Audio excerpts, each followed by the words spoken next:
Today's topic is the ethical philosophy of Gita. Ethically speaking, Gita's holistic approach discusses the concepts of the ideal and the real, and therefore provides the ideology of disinterest in action, known as Nishkam Karm. Gita advises us to do one's duty, whatever the outcome of action, since we can put in effort alone. The results of efforts are not in our control since they depend on circumstances. So, non attachment is the answer in whatever we do. We hope for results and harbor expectations, which results in pain and bondage. But acting without self interest, just for the sake of duty, leads us to a sense of balance and calmness. One who obtains this inner peace is called as Sthitpragya, and the selfless actions flowing from this super being is called Lok Sangrah in Gita.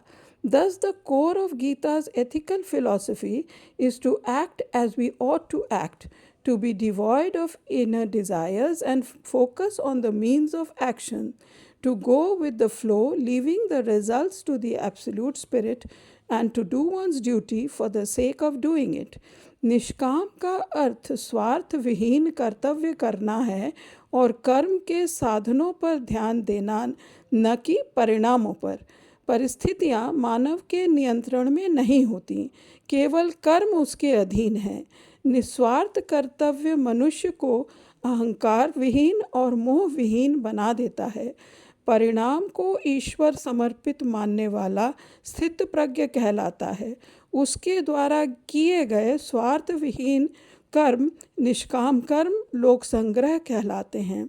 स्वयं को कर्म का कर्ता मानने से अहंकार और मोह की उत्पत्ति होती है। सुख दुख से अप्रभावित रहना समभाव कहलाता है।